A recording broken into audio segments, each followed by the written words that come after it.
안녕하세요. 흰수염골의 스포츠입니다. 2026 북중미 월드컵 아시아 최종 예선 4라운드가 내일 열리게 됩니다.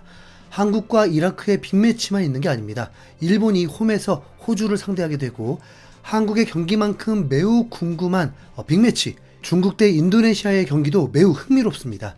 한국 이라크와의 경기는 화요일 밤 8시 경기이고, 중국 인도네시아 경기는 내일 저녁 9시 경기입니다. 그러니까 한국 이라크와의 경기를 마치고 후반전 정도는 인도네시아 경기를 볼 수가 있다는 거죠. 자, 인도네시아의 경기에 관심을 갖는 이유는 딱 하나, 우리 신태용 감독이 이끌고 있기 때문입니다.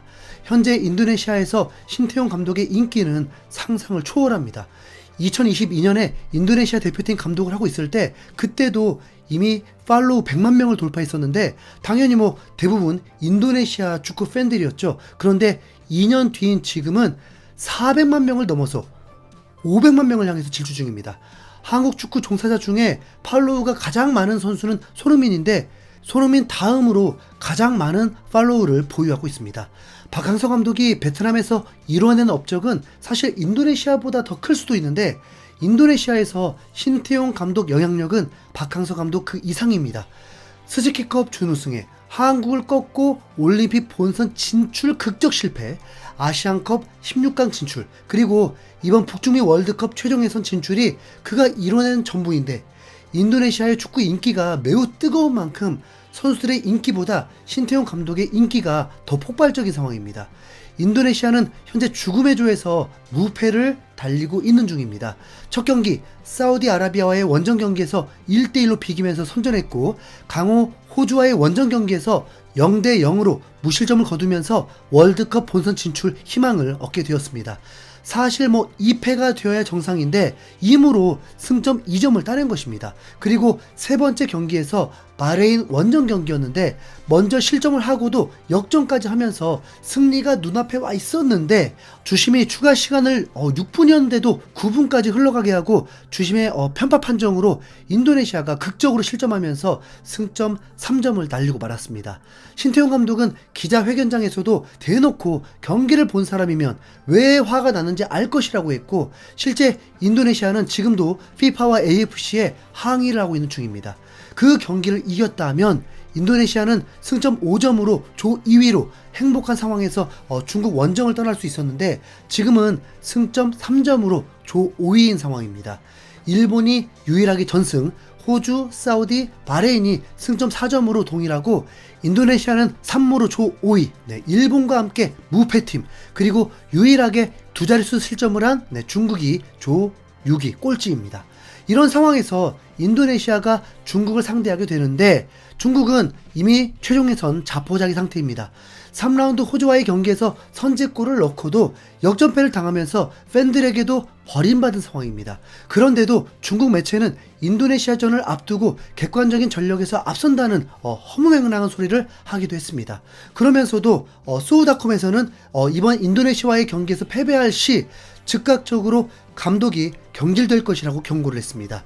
그런데 이게 참 묘한 게, 신태용 감독은 이미 전에 2명의 감독을 바로 경질시키게 한 장본인이었습니다. 스즈키컵 때 싱가포르 감독인 일본의 감독을 경질케 했고, 베트남전에서도 승리하면서 트루시의 감독을 경질시켜버렸는데, 하필 이번 중국전에서도 승리하게 되면 이반코비치 감독도 경질이 더더더 유력해집니다. 3경기 17점인데 3차 예선에서 드러난 경기력으로 보면 인도네시아가 오히려 이겨도 전혀 이상할 것이 없는 상황입니다. 인도네시아는 월드컵 최종 예선에 진출한 것도 역사상 최초인데, 지금의 상황에서는 조 3, 4위를 할지라도 플레이오프를 통해서도 나머지 2.5장에 도전할 수 있을 상황이라서 상상도 하지 못했던 동남아 국가 월드컵 본선 진출을 염원 중입니다. 이번 중국과의 경기에서 승리한다면 최소 조 3위까지 오르게 되는 상황이고, 이미 사우디, 호주를 상대로도 원정에서 버틸 줄 아는 팀이었기 때문에 진짜 신태용 감독이 대형 사고를 칠 수도 있습니다. 최종에서 1승을 거두는 것만으로도 쾌거일 수 있는데, 그 정도에서 멈출 신태용 감독이 아닌 것입니다. 인도네시아는 정부에서 이미 전폭적인 지원입니다. 귀화 선수들을 불러 모았는데 아직도 더 귀화시킬 수 있는 자원이 더 있습니다. 속보로 전해진 것은 덴마크의 강호 코펜하겐에서 주전 수비수로 활약 중인 케빈 딕스가 인도네시아로 귀화하면서 인도네시아 국가대표가 되었다는 소식이 전해졌습니다. 인도네시아 축구협회 회장인 토이르는 나는 FC 코펜하겐의 인도네시아계 수비수와 점심 식사를 했으며 악수를 하는 것도 잊지 않았다. 인도네시아 국가대표팀에 합류한 것을 환영한다 라고 전했습니다. 2020년부터 인도네시아 대표팀 합류를 추진했는데 그때는 변경 가능 조건을 충족할 수 없었고 이번에 성사가 되었다고 합니다. 인도네시아는 지금도 FIFA 랭킹은 120위권이지만 멤버는 동남아 선수들이라고 생각하면 진짜 큰 오산입니다. 피지컬과 특히 수비 라인은 아시아에서도 B급 정도는 된다고 보면 됩니다. 먼저 세레이 베네치아에서 주전으로 활약 중인 제이 이지스가 있는데 이 선수가 인도네시아 캡틴이고 몸싸움 능력뿐만 아니라 헤딩골 생산 능력도 좋고 이 선수가 출전하면 패배한 적이 없을 정도입니다. 또 한 명은 트벤테의 주전 수비수인 힐 허르스가 있습니다. 리그 베스트 11에도 뽑힐 정도로 유망한 센터백입니다. 그리고 앞서 언급한 코펜하겐 주전 수비수 케빈 딕스도 있는 거죠. 이 3명의 3백이면 진짜 아시아에서 손에 꼽히는 센터백 라인입니다. 사실 팀이 더 정말 강해지려면 미드필더에 공을 들여야 하는데 현재는 실점이 최소화되는 팀으로 변모했습니다.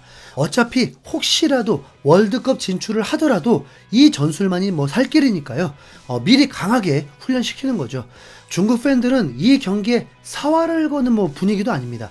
별 관심이 없다는 듯 이 경기에 패배하기를 바라는 분위기라는 느낌이 들 정도입니다. 물론 이반코비치의 말도 틀린 건 아닙니다. 일본, 사우디, 호주를 만나면서 패배할 만한 상대를 만났던 거니까요.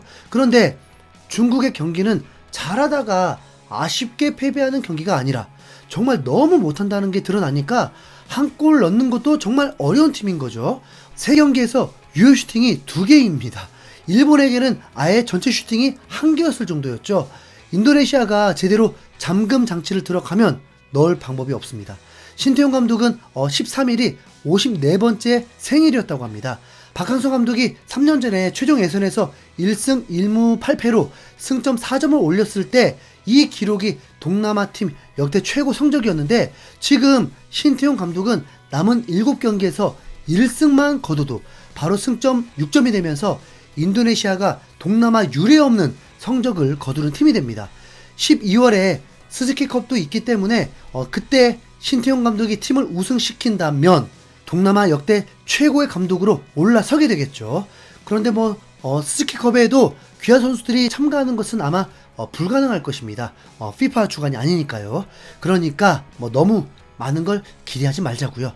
바레인전 승리를 놓쳤던 거 이번 중국전에서 꼭 승전보를 올리길 응원하겠습니다. 신태용 감독 파이팅!